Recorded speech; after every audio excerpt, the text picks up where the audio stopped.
আমি আবারও ছাদে চলে এসেছি। আজকে আমি ড্রাগন গাছের ভিডিও শেয়ার করব। তো এটা হচ্ছে সরষের খোসা ভেজানো জল, অনেক দিন আগে থেকে ভিজিয়ে রেখেছিলাম, অনেকটাই পচে গিয়েছে। তো পচে লিকুইড খাবারে পরিণত হয়েছে। এটাই আজকে আমি ড্রাগন গাছের গোড়ায় দেব। তো এই সময় প্রচুর পরিমাণে গাছের কুঁড়ি আসে, ফুল ফল আসে। তো এই সময় হাট খাবার দেওয়া যাবে না, সেই জন্য গাছে সরষের খোসা ভেজানো জল অবশ্যই দেওয়া যেতে পারে। সরষের খোল জল, এই জলটা গাছের গোড়ায় দিলে ভালো, কারণ এতে ফুল ফল কিছু একটা ক্ষতি করে না, নষ্ট করে না। কারণ গাছের গোড়ায় খাবারের প্রয়োজন আছে, ফুল ফল মাত্রায় বেশি আসে এই সময়। তো এই জন্য গাছে 10 থেকে 15 দিন অন্তর অন্তর গাছের গোড়ায় এই সরষের খোল জলটা দিলে খুব ভালো হয়। কারণ হচ্ছে মাঝে মধ্যে বৃষ্টি হচ্ছে, সেই জন্য গাছের গোড়ায় আমি কোনো রকম খাবার বা জল কিছুই দিইনি। কারণ গোড়াগুলো ভেজা থাকে, যতদিন না শুকনো হচ্ছে, শুকনো হয়ে একবারে ড্রাই হয়ে যাচ্ছে ততদিন পর্যন্ত গাছের গোড়ায় আমি জল দিইনি। তো গাছের গোড়ায় জল দেওয়ার আগে গাছের গোড়ায় যে আগাছাগুলো ছিল সেগুলো আমি পরিষ্কার করে নিলাম। পরিষ্কার করে নেওয়ার পরে গাছের গোড়ায় জল দেব। তো প্রত্যেকটা গাছের গোড়ায় যে আগাছাগুলো ছিল, 3টা ক্যারেটেই যে আগাছাগুলো জন্মেছিল সেগুলো আমি তুলে নিলাম। আর দেখতে পাচ্ছ কতটা শুকনো ড্রাই মাটি, একবারে শুকনো অবস্থাতেই গাছের গোড়াতে জল দেব। এতে করে কি হয়, জলটা দিলে গাছ ভালোভাবে নিতে পারবে। ভেজা মাটিতে জল দিলে নিচের দিকে জলটা তো গড়িয়ে পড়ে যায়, তো সেই জন্য শুকনো মাটিতে দিলে গাছে খুব ভালো হয়। তো আমি প্রত্যেকটা গাছের গোড়ায় একটু একটু করে সরষের খোল জল গাছের গোড়ায় দিয়ে দিলাম। আর এটা সব গাছেই দেওয়া যেতে পারে, সব গাছে দিলেই খুব ভালো হয় ফুল ফল আসা গাছে। আর এই সময় গাছে প্রচুর পরিমাণে কুঁড়ি আসে, আর কুঁড়িগুলো হলুদ হয়ে ঝরে যায়।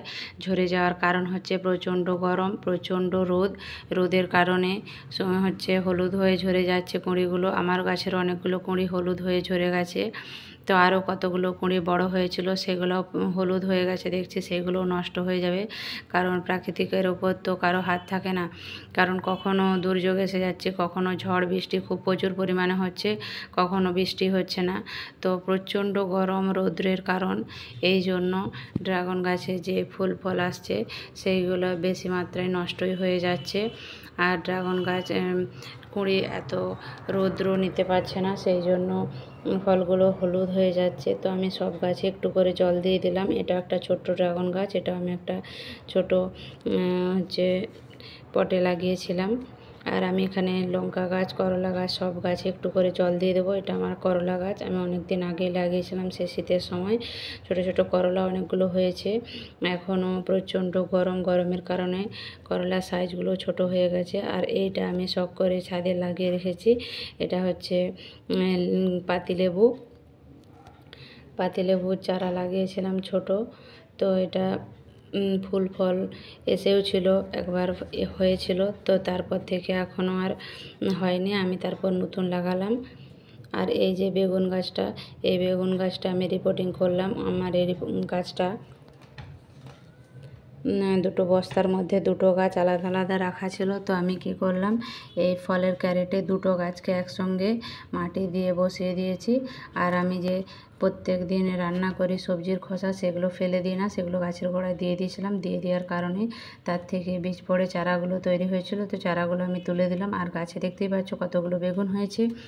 তো মোটামুটি শখে গাছপালা লাগিয়ে রাখলে এই যে করলা, বেগুন, লঙ্কা মোটামুটি সবগুলোই হয়েছে। আর এইখানে একটা এই যে এই করলা গাছটাতে অনেকগুলো করলা হয়েছিল। তো জলটা যেটুকু বেড়েছিল প্রত্যেকটা গাছে একটু একটু করে চারিয়ে দিয়ে দিলাম।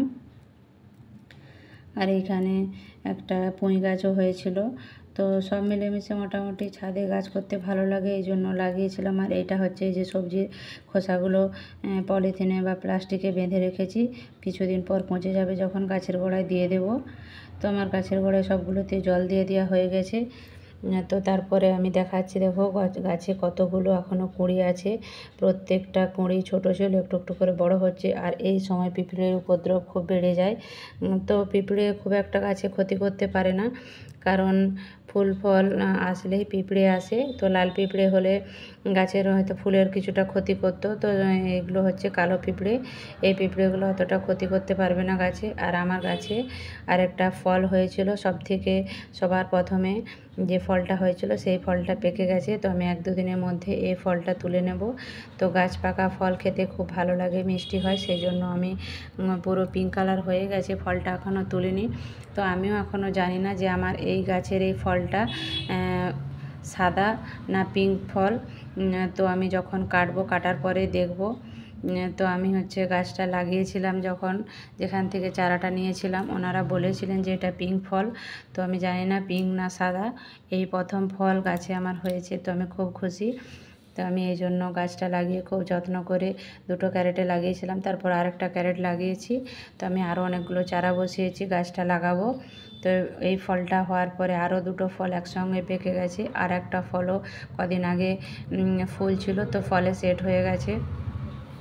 আর যে এইখানে যে এই ফুলগুলো আছে, এই ফুলগুলো হলুদ হয়ে গেছে, জানি না এই ফুলগুলো টিকবে কি না, ফুলগুলো নষ্ট হয়ে যাবে হয়তো। আর আমার এই ভিডিওটা যদি ভালো লাগে অবশ্যই চ্যানেলটা সাবস্ক্রাইব করে পাশে থেকো, আর অনেক অনেক লাইক এবং ভালোবাসা দিও, ভিডিওগুলো শেয়ার করো বন্ধুদের মাঝে। ড্রাগন গাছ যদি ভালো লাগে, সকলের ছাদেই লাগিয়ে রেখে অর্গানিক ফল পাওয়া যায়, পুরো বিষমুক্ত। তো আমি শখে এই জন্যই লাগিয়ে রেখেছিলাম ড্রাগন ফল। তো সকলেই করতে পারো। আজকের মতো এই পর্যন্ত। ভিডিওটা যদি ভালো লাগে বন্ধুদের মাঝে শেয়ার করে দিও। অন্য ভিডিওতে আবার দেখা হবে। চলুন টাটা, বাই বাই। আপনারাও ভালো থাকবেন এবং সুস্থ থাকবেন।